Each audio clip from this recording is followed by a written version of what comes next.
ప్రపంచ కుబేరుడు Elon Musk America party పేరుతో ఒక కొత్త రాజకీయ పార్టీ ఖరారైనట్టే కనిపిస్తోంది. గతంలో తన ఎక్స్ ఖాతాలో పెట్టిన ఒక పోస్ట్ లో చాలా మంది తన కొత్త పార్టీకి సపోర్ట్ చేయడంతో రంగంలోకి దిగేశారు. కొన్ని కీలకమైన సెనేట్ హౌస్ సీట్లను గెలిచి దేశ నిర్ణయాల్లో తన ప్రభావం ఏంటో చూపించాలని మస్క్ డిసైడ్ అయిపోయారు.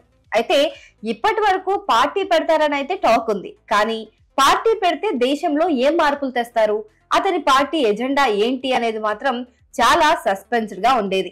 కానీ తాజాగా ఒక ఫాలోవర్ పెట్టిన ఎజెండా లిస్ట్ కు మస్క్ గ్రీన్ సిగ్నల్ ఇచ్చారు. మరి ఆ లిస్ట్ లో ఏమున్నాయి ఈ వీడియోలో చూద్దాం. ఈ మధ్య అమెరికా అధ్యక్షుడు డొనాల్డ్ ట్రంప్ తో మన ఎలన్ మస్క్ కి అస్సలు పడట్లేదు.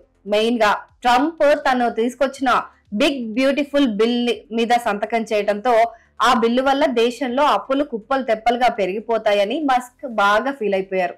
దీంతో వీళ్ళిద్దరి మధ్య దూరం పెరిగి మాటల యుద్ధం స్టార్ట్ అయిపోయింది. దీంతో ఆ బిల్లు గనక పాస్ అయితే రాత్రికి రాత్రే నేనే ఒక పార్టీ పెట్టి నిన్ను ఓడిస్తా అని తెగేసి చెప్పేశాడు మస్క్. అనుకున్నదే తరువుగా తన ఎక్స్ అకౌంట్ లో ఒక పోస్ట్ కూడా పెట్టారు. నేను కొత్త పార్టీ పెడితే బాగుంటుందా అని తన ఫాలోవర్లని అడిగాడు. దానికి 12 లక్షల మంది రియాక్ట్ అయ్యారు. 65% మందికి పైగా ఆ పెట్టుబాసు అదిరిపోద్ది అనేశారు. ఇంకేముంది, పార్టీ పెట్టేయడం ఇంకా ఖాయమే అని తేల్చేశారు అంతా. పార్టీ పెడితే సరిపోదుగా, మరి ఆయనకు ఓ ప్లాన్ ఉండాలి. ఆయన ప్లాన్ ఏంటంటే సెనేట్ హౌస్ లో కొన్ని కీలకమైన సీట్లను గెలిపించుకుని అటు ఇటు కాని బిల్లులు వచ్చినప్పుడు తన పార్టీ వాళ్ళు డిసైడింగ్ ఓటు వేసి తనేంటో నిరూపించుకోవాలి అని చూస్తున్నాడు. అయితే పార్టీ పెడతారు ఓకే, కానీ ఆ పార్టీకి అంటూ ఒక ఎజెండా అనేది ఉండాలిగా. మరి అదేంటి అని మస్క్ ఫాలోవర్లు తెగ తలలు పట్టేసుకున్నారు. అయితే పార్టీ ఇంకా అఫీషియల్ గా ఏం చెప్పలేదు. కానీ తన ఫాలోవర్ ఒకరు పెట్టిన అజెండా లిస్ట్ కు మాత్రం ఓకే చెప్పాడు మస్క్.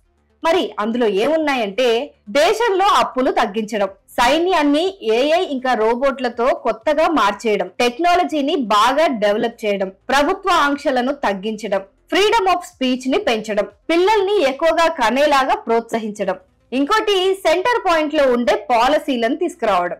అంటే ఇటు లెఫ్టిస్ట్ భావజాలాన్ని కానీ అటు రైటిస్ట్ భావజాలాన్ని కానీ సమర్థించకుండా న్యూట్రల్ పాలసీస్ ని తీసుకురావడం. నిజానికి గతంలో ఎలన్ మస్క్ అండ్ ట్రంప్ చాలా ఫ్రెండ్లీగా ఉండేవాళ్ళు. ట్రంప్ కి 2024 ఎన్నికల్లో రిపబ్లికన్ పార్టీకి పెద్ద డోనర్ కూడా మస్కే. కానీ ఈ బిగ్ బిలియన్ బ్యూటిఫుల్ బిల్ విషయంలో మాత్రం ట్రంప్ నిర్ణయం నచ్చక వీరి బంధం బెడిసికొట్టింది. ట్రంప్ కూడా మస్క్ పైన కొన్ని మాటలు అనేసరికి వీళ్ళిద్దరి మధ్య ఇంకా దూరం పెరిగింది. అయితే అమెరికాలో థర్డ్ పార్టీలు ఎప్పుడు పెద్దగా సక్సెస్ కాలేదు. వాళ్ళ ఎలక్టోరల్ కాలేజ్ సిస్టమ్ వల్ల పెద్ద పెద్ద పార్టీలకే ఎక్కువగా ఛాన్స్ ఉండేది. మరి ఈసారైనా ఎలన్ మస్క్ పెట్టే కొత్త పార్టీకి అమెరికాలో ఛాన్స్ ఉంటుందంటారా?